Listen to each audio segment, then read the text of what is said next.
Welcome to the Mini Book Podcast, African American Books Edition. We are taking a look at a text that has stirred up conversations, challenged assumptions, and frankly, set a new standard for discussing American history.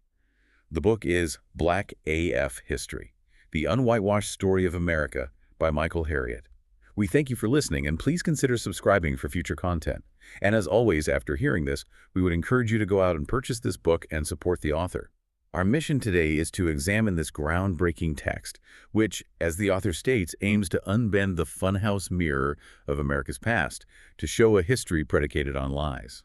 And that framing is absolutely critical because Harriot's core argument is not about, simply adding Black names and dates to the existing American timeline. He asserts something far more profound.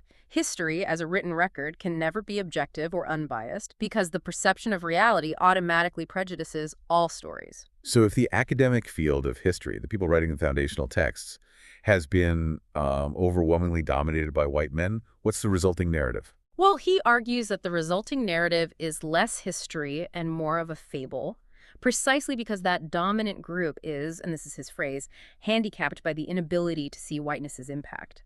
They are unable to perceive their own narrative choices as having consequences or biases or massive omissions. That's a really powerful idea. It shifts the entire conversation from Black history is missing to American history is fundamentally flawed. He makes it clear that the goal here isn't just an alternative version of the story, it's revealing the story that was actively erased, all the missing context and facts to ensure the, mythology of the heroes lives happily ever after. It's part of a long intellectual tradition of seeking truth where it has been systematically hidden. Harriot roots this in foundational Black intellectual thought, starting with W.E.B. Du Bois and his concept of double consciousness. Could you unpack that for us? Yeah. Because that term, double consciousness, is so essential to understanding the perspective he's taking here. Absolutely. So Du Bois described it as this peculiar sensation of constantly viewing oneself through the eyes of others. It's the internal struggle of the African American to attain self-conscious manhood, to merge their double self, their American identity and their Black identity, into a truer cohesive self, all while wishing neither of those older selves would be lost. When you live with double consciousness, you inherently understand that the official narrative of America is usually a fabrication because it just doesn't align with your lived reality. So Harriot is correcting the historical record for everyone, but he's especially speaking to that Black American consciousness that has always had to navigate this dual reality. And he acknowledges that he's, standing on the shoulders of giants in this pursuit. Precisely. He talks about occupying what he calls the middle room of discovered history, a space constructed by intellectual pioneers who had to basically manufacture a new measuring tape for truth, completely outside of established academia. Thinkers like Carter G. Woodson, who wrote The Miseducation of the Negro, and critiqued how the education system systematically failed to serve Black students by erasing their achievements. Right, and it wasn't just Woodson looking at education. He points to incredible historians and archivists like Dorothy B. Porter and Arturo Schomburg, who dedicated their entire lives to accumulating these missing historical records. And of course, Zora Neale Hurston, who prioritized oral tradition and cultural anthropology to preserve the stories before they were paved over. They really built the foundation for this kind of work. They absolutely did. They established the fact that the truth is often located not in the official archives of the oppressors, but in the cultural memory and lived experience of the oppressed. And what makes Harriot's book so accessible is how he grounds this abstract idea of factual fidelity in his own personal familial experience. He uses this great anecdote about defining terms and understanding context, specifically sarcasm, through his grandmother. He recounts overhearing his grandmother tell his mother, "If Reagan is elected, he'll send Black people back in the cotton fields." And as a child, Harriot took this statement completely literally. Which is an amazing point because it shows how literal truth and contextual truth can diverge entirely based on experience. The literal, fearful interpretation of a child panicking about having to give up his aspirations to pick cotton versus the sarcastic political commentary exchanged between two adults, which he said was only explained later between guffaws. That panic was real, though. It led him to pack his underoos and prepare to flee to Canada because his encyclopedia warned him about Canadian winters. But this need for factual clarity, this obsession with what is truly real, is personified in his living, breathing fact-checker, his Uncle Junior. Uncle Junior is such an incredible figure in the book. A former Black Panther, a Vietnam veteran, a trusted deacon, and a master corrector of every single family story. He really embodies the intellectual ethic that drives the entire book. Yes. When family members would get creative and infuse their hyperbolic versions of events with exaggeration, Uncle Junior would just interrupt. He corrected his mother that the skittish black cat wasn't actually black, but more of a midnight gray, and that it barely scratched her. When his aunt told the story of his grandfather saving an entire family from a blazing house fire, Junior corrected that it was mostly smoke and very few flames. He prioritized the fidelity of family stories over the exaggeration. He set a standard. The factual truth, even if it's less flashy than the myth, is always the most powerful weapon. And that's the intellectual rigor we're meant to apply to American history. So when we apply that Uncle Junior standard to the American origin story, the entire 1619 narrative immediately starts to crumble. The book pushes back hard against the idea that the history of African people in America begins in 1619, and certainly not with the arrival of slaves. That distinction is absolutely paramount. The source emphasizes that the people who were kidnapped, loaded onto ships, and transported across the ocean were not, in that moment, slaves. That is a condition imposed by law. They were people, they were doctors, priests, mothers, and warriors, coerced into a racialized forced labor system. Their strength lies in the fact that they survived this legal, state-sanctioned act of collective terrorism. They were not chattel until America made them so through generations of legal engineering. And this legal engineering is what sets the American system apart from historical bondage that existed elsewhere, including pre-colonial Africa. It's important to acknowledge that systems of bondage existed globally, but the African versions were structurally different, right? Fundamentally different. In pre-colonial Africa, yeah, systems of servitude or bondage existed, but the enslaved person often had legal rights. Their status was not automatically inherited by their children. They were rarely the major labor force of a society, and there was always a path to freedom. Or they were enslaved due to warfare or debt. America's system, as Harriot defines it, was unique. A perpetual, race-based, constitutional human trafficking system. It was a totalizing, unique institution of horror. And the timeline alone proves the 1619 narrative is incomplete, at best. The book highlights that Africans were present on the continent, assisting in conquest and exploration almost 100 years before the Jamestown settlers arrived in 1607. As the book says, we hit it first. The first documented African-American isn't an enslaved person arriving in Virginia. It's a man named Juan Garrido. Much of what we know about Garrido comes from his probanza. For listeners who may not be familiar with that term, it's essentially a documented proof of service, a kind of resume or testimonial submitted to the Hispanic crown. What does it tell us about his status, that he even had a probanza? I mean, that suggests he occupied a different social rank than those later imported to Jamestown. It absolutely does. A probanza confirmed your service and your value to the crown. It meant you were a person of some standing. Garrido, whose probanza states he was born in West Africa, accompanied Ponce de Leon's expedition, landing on Hispaniola around 1503. This was decades before English colonization. He was not only free, but was an active participant in the Spanish conquest. He was enslaving and killing the Taino people as they searched for the mythical fountain of wealth. So he wasn't a passive figure in this history at all. He was actively involved in colonial expansion. He even achieved a specific historical footnote. He was the first person to successfully sow and harvest wheat in New Spain. And he was central to some of the most famous, albeit failed, Spanish exploits. He was part of Hernan Cortez's massive gold heist searching for a mythical, wealthy island ruled by Black Amazon warrior women. That failed quest led Cortez to name the California Peninsula after the mythical queen, Calafia. So here you have a free Black man associated with the naming of California nearly a century before the Mayflower. This completely explodes the traditional origin narrative. And even more impactful is the story of Esteban, or Mustafa Azamuri. He explored more of North America than Lewis or Clark before Jamestown was even a twinkle in King James's eye. Esteban was captured and brought on Panfilo de Narvaez's massive 600-person expedition to Florida in 1528. It was an unmitigated disaster. The Spanish, they just lacked survival skills. After 4 grueling years traveling through modern-day Texas, Arizona, and New Mexico, only 4 people survived the starvation, disease, and hostile encounters. Those 4 included Esteban and Alvar Niñez Cabeza de Vaca. The survival story here is just stunning because Esteban didn't just survive, he thrived. While the Spanish were dying off, Esteban, with his knowledge of medicine, communication, and navigation, he became indispensable. He was recognized as such. The Viceroy Mendoza in New Spain gushed about Esteban el Negro. He gained such confidence and expertise that he was eventually chosen to lead an unarmed contingent of indigenous Mexican scouts to explore the territory north of Mexico City. He did this entirely without white supervision. Wow. And his legacy is preserved not just in Spanish documents, but in the oral histories of the Pueblo Indians in New Mexico. Their elders described their first encounter with European colonizers by saying, "The first white man our people saw was a black man." That's an indelible mark. It proves that the African presence predated and in some cases was more successful than early European efforts. And this complex history forces us to use that Uncle Junior clarity on terminology. The book really prompts us to consider the definition of a colonizer. If Africans arrived centuries before the English, and some, like Garrido and Esteban, were part of Spanish expeditions that involved conquest and enslavement, where do we place them in the narrative? It certainly complicates the easy moral binary. The source asks, was Esteban a colonizer?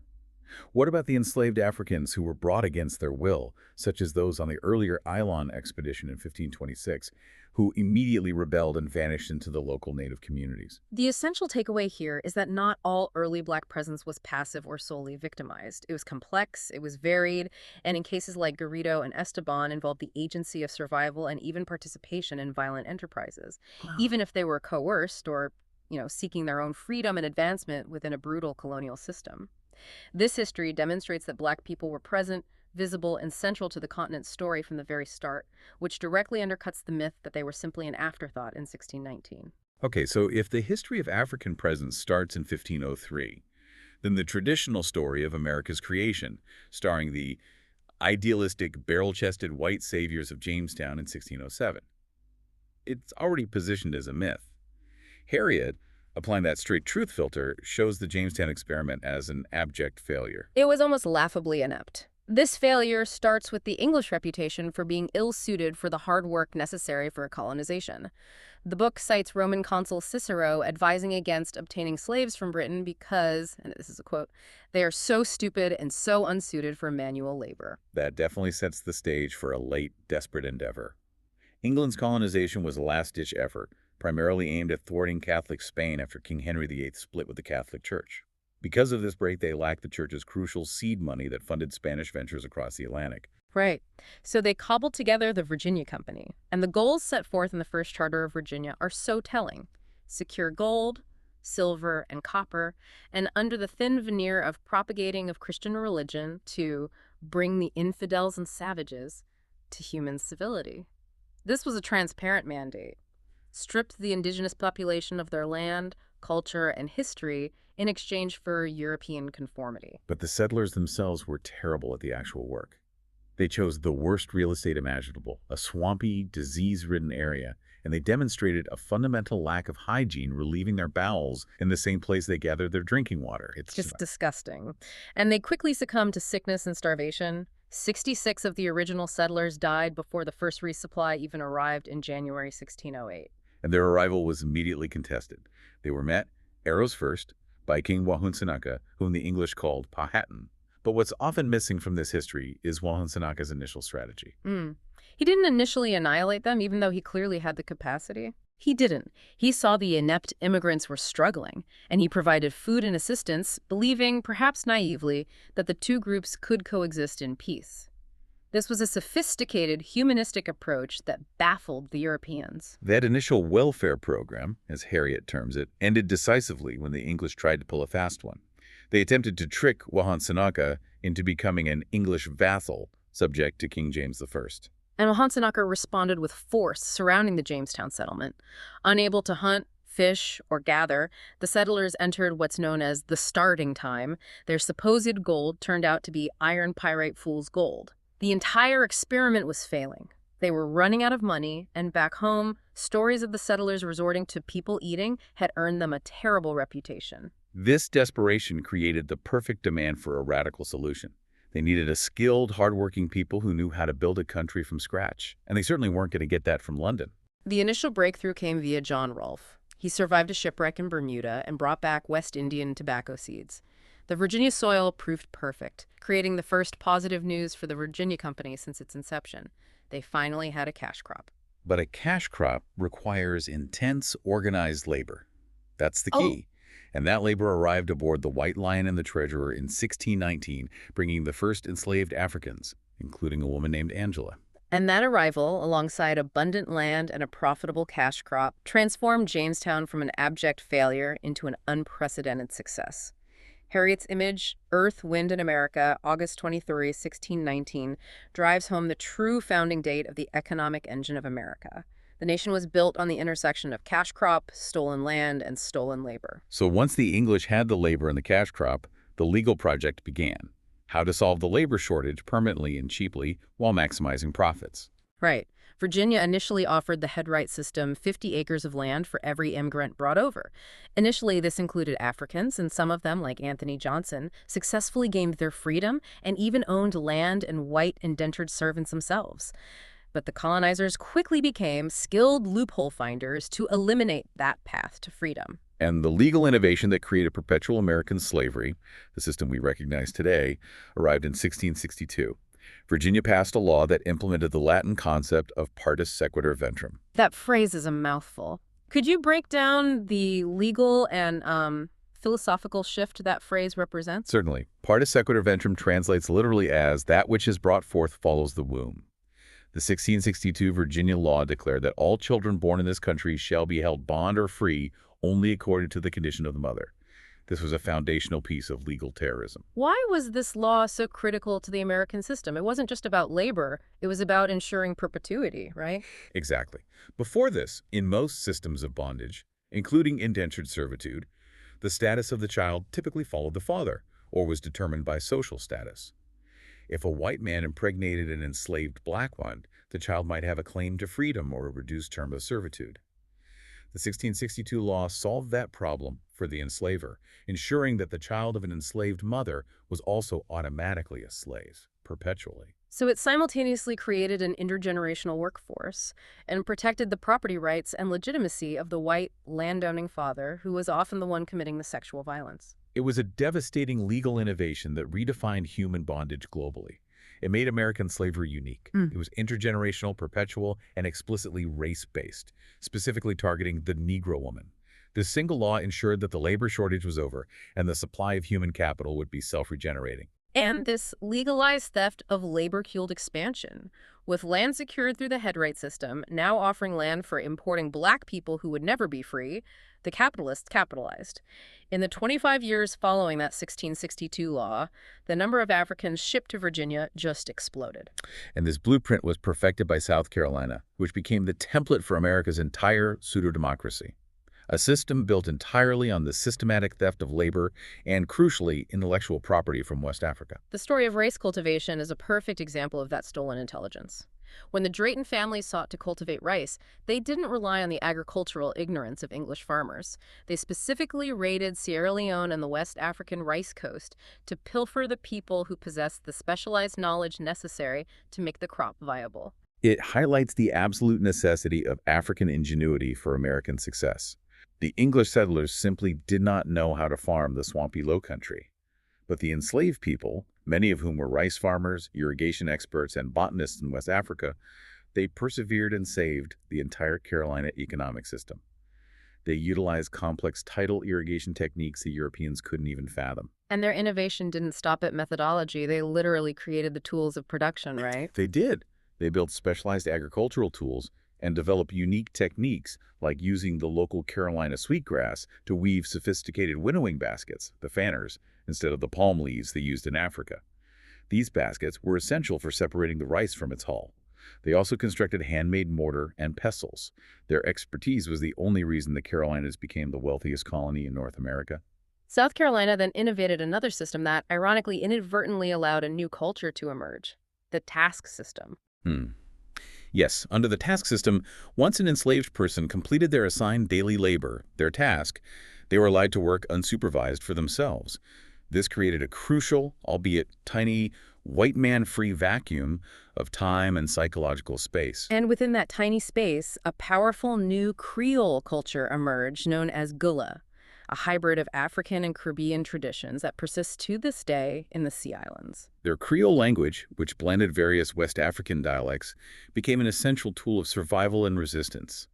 It allowed the enslaved to communicate in stealth right in front of their ignorant masters, sharing plans, information, and maintaining cultural cohesion. This was a profound act of self-determination, carving out psychological space and intellectual agency within a system of total oppression. And the economic scale of this operation cemented South Carolina's horrific status. The book points out that over the life of America's legalized transatlantic human trafficking system, 40% of this country's human imports, hundreds of thousands of people, passed through Charleston Harbor, earning the city the tragic title of the slave capital of the New World. The very existence of this massive, violent economic system guaranteed that the narrative of Black history is inseparable from the narrative of resistance. The refusal to submit, physically, culturally, and psychologically, was constant. And that resistance often erupted into open warfare. One of the earliest and most profound examples of armed resistance was the Stono Rebellion in 1739 in South Carolina, proving that the Africans arriving were not broken people, but warriors. The revolt was led by Jemmy, a warrior who had been captured from the African coast. His military background was key. It gave his co-conspirators confidence that they could actually overcome the vast physical and legal apparatus of their oppressors. They successfully killed several white oppressors and traveled about 10 miles, growing in number. It's fascinating how they utilized war dancing as a form of communication, a West African military tradition that survived through the Gullah Geechee culture. It was communication, celebration, and intimidation all wrapped into one, signaling to others that the fight was on. They paused, likely believing that word of their handiwork would encourage a mass exodus and further swelling of their ranks. They were moments away from succeeding, having killed every white person who encountered them, save for the one guy who got away on horseback, Lieutenant Governor William Bull. Bull rallied a militia, leading to a battle where 30 insurgents died. The horrific aftermath saw the murdered rebels decapitated, their heads affixed to posts along the road entering the city, a practice that, according to the source, would become an American tradition of terror.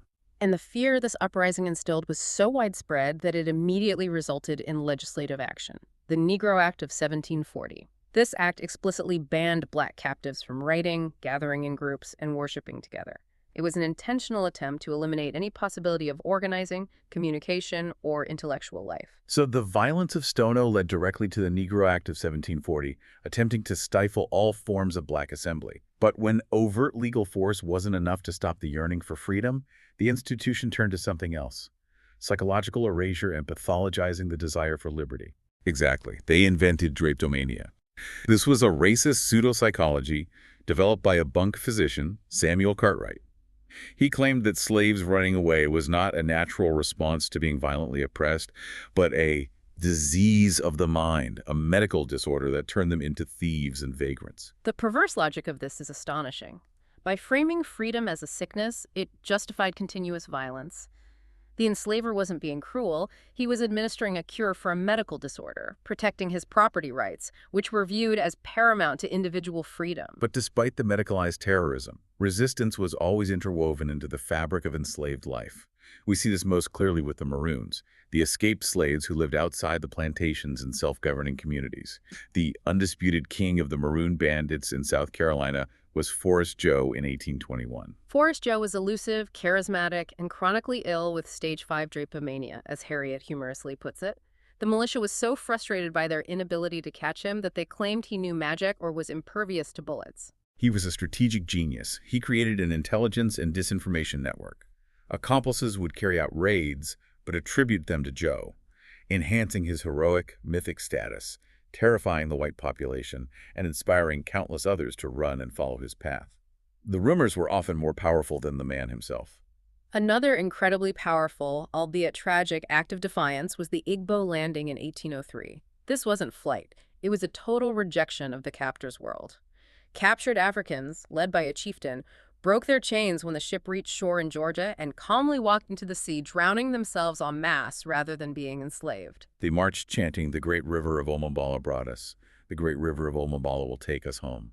It was a declaration of cultural and spiritual sovereignty. White observers, unable to comprehend such self-determination, simply dismissed it as another instance of the supposed mental disease, drapetomania. That spirit of organized, armed self-liberation culminated in the German Coast Uprising of 1811 near New Orleans, which remains the largest slave rebellion in U.S. history. We often hear about Nat Turner or Denmark Vesey, but the sheer scale of this revolt often gets overlooked. It was immense.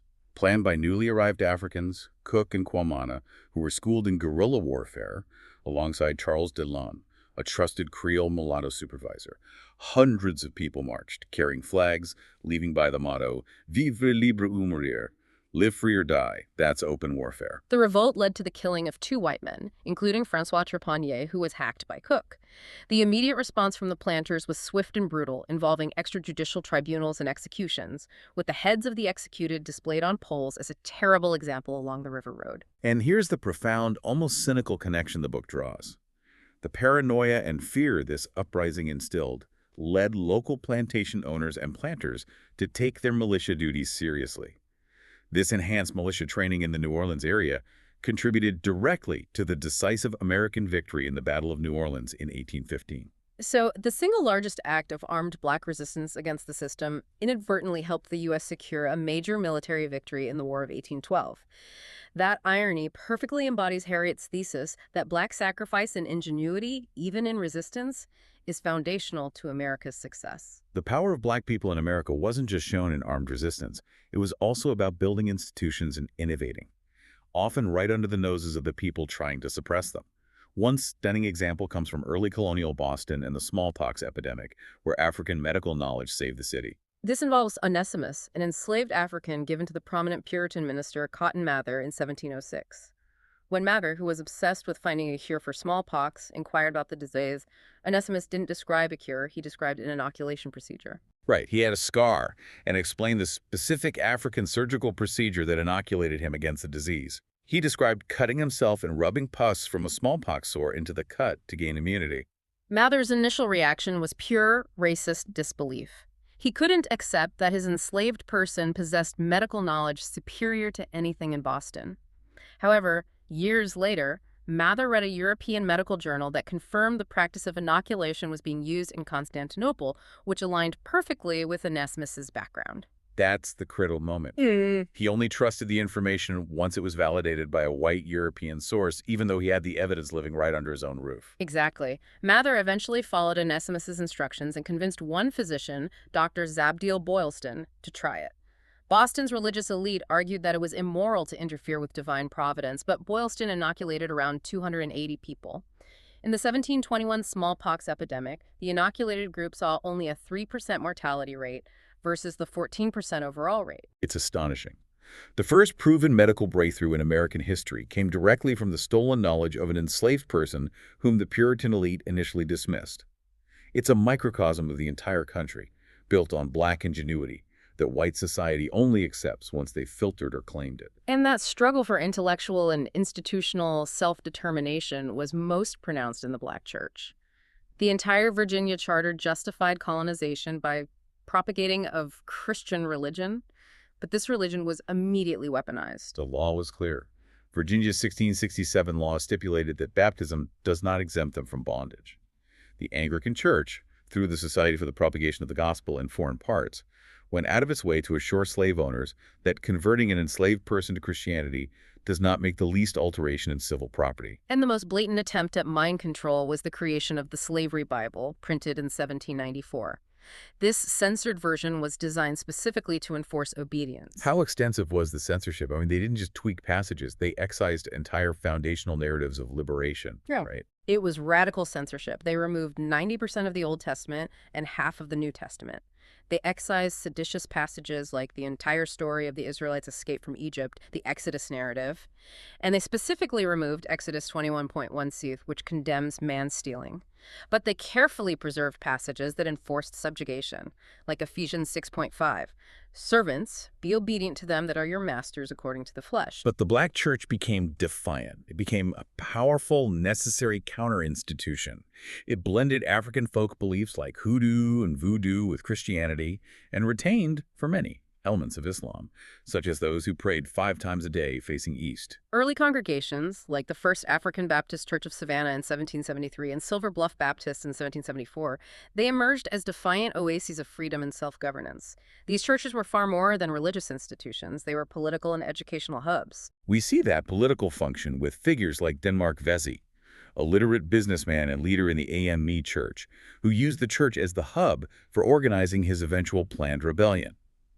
These churches became instrumental in establishing institutions of higher learning, creating the foundation for Black intellectual independence, including Wilberforce University, Clark Atlanta, Fisk, and Howard. And we cannot discuss institution building without focusing on the power of Black women, who are often the strategic geniuses behind these movements, yet whose brilliance is frequently confined to an overly simplified narrative. Take Mary McLeod Bethune. Everyone knows she started the Daytona Literary and Industrial Training School for Negro girls with just $1.50, which is an impressive feat in itself. But the book highlights her military genius, a strategic mind operating within the highest levels of government. That's the deeper insight. The U.S. military was actively resisting using Black pilots. Bethune, understanding the political landscape, secretly convinced President Roosevelt to tack a benign-sounding provision, Public Law 18, onto a massive military appropriations bill intended to prepare the nation for World War II. Why was that maneuver so brilliant? Because Public Law 18 included funding specifically for Black colleges and required the establishment of the civilian pilot training program. It created the institutional infrastructure, the money, the training, the planes that the military could no longer ignore or dismantle. This infrastructure forced the military's hand, leading directly to the establishment of the Tuskegee Airmen Program in 1941. It was strategic, structural change achieved through legislative stealth. Then there is Ella Baker. She was instrumental in founding every major civil rights organization, including the NAACP, the SCLC, and SNCC. She promoted participatory democracy, a model that actively rejected the patriarchal, messianic male leadership prevalent among the minister-led civil rights organizations of the time. Her focus was on grassroots organizing and developing local leaders, rather than relying on one charismatic figure. Her work was pervasive but quiet. She organized leadership training sessions for young activists. It was her philosophy and training that heavily influenced Rosa Parks, who, inspired by Baker's methodology, volunteered for the project that led to her famous arrest on the Montgomery bus. Baker's strategic battle plans were the bedrock that allowed the famous foot soldiers to succeed. When the Civil War ended, the American mythology suggests a grand, clean liberation. Harriot frames this differently, stating that the Emancipation Proclamation of 1863 was essentially a formality, a performative gesture by Lincoln. Right, it was wartime strategy, and technically Lincoln lacked the authority to free slaves in Confederate states that were outside of federal control. The true legal change came with the 13th Amendment in 1865, which legally outlawed slavery, but with a catastrophic loophole. That loophole is the key to understanding the next century of American injustice. Slavery was outlawed, except as punishment for a crime. This single clause became the blueprint for the legal terrorism that followed. And what were the newly freed seeking? They sought the famous 40 acres and a mule promised by General Sherman's Special Field Orders No. 15. Black leaders like Garrison Frazier, a minister, requested land to farm themselves, believing in the power of their own labor and wanting to live separate from whites to build their own destiny. That promise was immediately betrayed. Upon Lincoln's assassination, Vice President Andrew Johnson ascended to the presidency. Johnson, a virulent white supremacist who openly declared this is a white man's government, immediately began restoring land to the former enslavers, proclaiming his allegiance to a free, intelligent white constituency. The formerly enslaved were left with nothing but their newly acquired precarious freedom. And this betrayal enabled the immediate implementation of the legal terrorism known as Jim Crow. Exploiting the 13th Amendment's loophole, Southern states immediately implemented black codes and vagrancy laws. If you were black and unemployed, which was inevitable after the land promise was broken, you were arrested for minor or fabricated offenses. And those arrested were then sold to factory owners and plantations to work for free, a devastating bootleg form of slavery known as the convict lease system. This system ensured the continuous profitability of the South after the end of chattel slavery. The system was brutally profitable, attracting massive corporate investment. Companies like Tennessee Coal, Iron and Railroad Company, TCI, which later became a major Dow Jones component, relied on this workforce. We're talking about astronomical death rates. 41% mortality in Alabama's convict lessees in 1870, nearly 9 times the mortality rate of prisons in the North. And when states eventually outlawed convict leasing decades later, often due to national pressure over the horrific death tolls, not moral awakening, the black incarceration rate plummeted to the lowest rate since slavery ended. That single fact proves this system was purely designed for labor extraction and racial control, not justice. This era culminated in the institutionalization of segregation through Plessy v. Ferguson in 1896.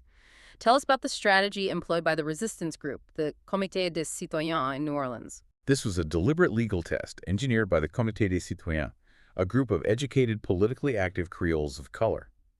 New Orleans had a complex racial structure, and they chose Homer Plessy, who was only 18th black, to challenge the state's Separate Car Act.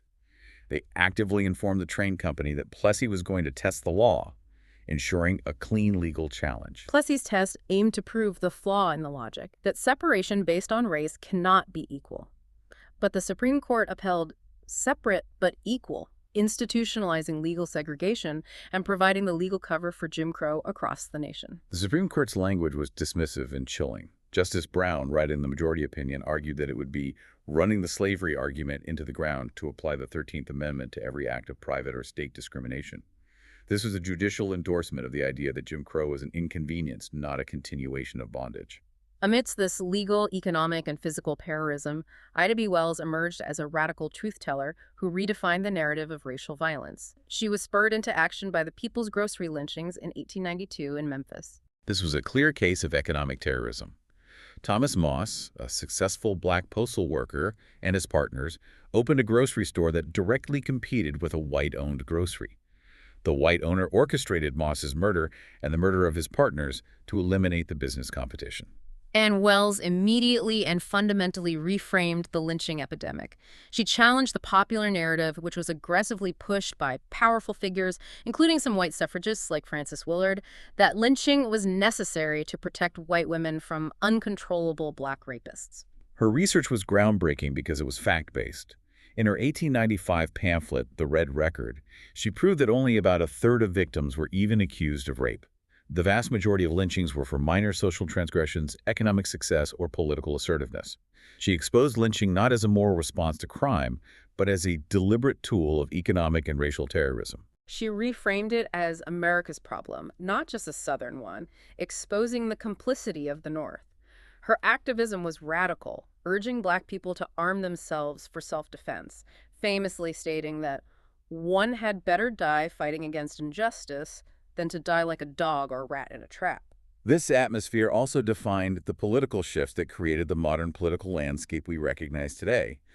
Post-Civil War, the Republican Party, the party of Lincoln, was the initial home for black politicians. But the white supremacy that defined the South was relentless in seeking political control. And that led to the Lily White movement within the Republican Party itself. White Republicans successfully fought to oust black elected officials from the party structure, aligning the GOP firmly with Jim Crow laws throughout the South. The political divide gradually crystallized around 1932, leading to the gradual consolidation of white supremacy in the Republican Party via the Southern strategy. This strategy aimed to attract white Southern Democrats who were disillusioned by the Civil Rights and Voting Rights Acts passed under Democratic leadership in the mid-1960s. And the shift from overt racial language to abstract economic language is what connects this strategy back to Harriot's idea of history being predicated on a lie, or at least a misdirection. We can see this political evolution perfectly described by political campaign architect Lee Atwater. He explained that in 1954 you could use overt racist language like nigger, nigger, nigger and get away with it. By the late 1960s, that shifted to coded language like forced busing and states' rights. And eventually, by the 1980s, you move to purely economic things, tax cuts, capital gains policies that sound abstract and neutral, but continue to disproportionately hurt black people. The lie shifts from overt hatred to abstract policy, but the outcome, the maintenance of the racial and economic hierarchy remains the same. It's the funhouse mirror warping the intent through neutralized language. As we close this extensive look into Black AF history, the central thesis that Michael Harriot presents is inescapable. Black history is not a sidebar to American history. It is the core story that unlocks the foundation, the economy, and the soul of the United States. Precisely. The book functions as a comprehensive account of resistance. We see the continuous, almost geological pressure of this resistance throughout history, from the early Maroons and the Igbo Rebellion to the armed self-defense advocated by Ida B. Wells, and practiced by figures like Robert F. Williams, who formed the Armed Black Guard against the Klan in the 1950s and the Deacons for Defense and Justice in the 1960s. That sustained perseverance is the force that guarantees the story continues to move toward justice. Harriot's final synthesis is cutting. America is fundamentally a con artist, a counterfeit farce of a white country convinced of its own supremacy. It's an enterprise based entirely on stolen labor and stolen intelligence. Yet black perseverance, ingenuity, and labor are the elements that built this nation, and those elements are the only thing that might transform this imperfect union into a home. And that transformation naturally brings us back to the concept of reparations. The book compels us to consider reparations not just as a financial payment, but as a payment for an earned right, for the generations of stolen labor and intellectual property that literally constructed the country's wealth. This debate isn't merely theoretical. It has deep historical legal precedent. Harriot reminds us that there were black women who won early damages and what amounts to reparations for wrongful enslavement. We covered Jenny Slew in 1766, who successfully sued for unlawful imprisonment and won damages. And critically, Mum Bet, later known as Elizabeth Freeman in 1781, her suit against her master, citing the new Massachusetts Constitution, successfully challenged the legality of slavery itself in the state. She won 30 shillings in damages, and that victory effectively freed all slaves in Massachusetts. She used the law as a weapon of liberation. Then there's the remarkable story of Henrietta Wood, who won the largest U.S. verdict specifically for reparations in 1879. She had been legally freed, but was kidnapped and re-enslaved post-Civil War. She sued her captor and won $2,500, which is about $67,000 in today's money, which she used to fund her son's education at Northwestern University Law School. These historical victories underscore the central provocative thought the book leaves us with and leaves you, the listener, to mull over. The core economic reality of America's vast national wealth hinges entirely on stolen labor, making the U.S. national economy the true criminal enterprise. The book argues that if this nation ever truly becomes a post-racial society with liberty and justice for all, let the history of black people in America reflect. We were doing it first.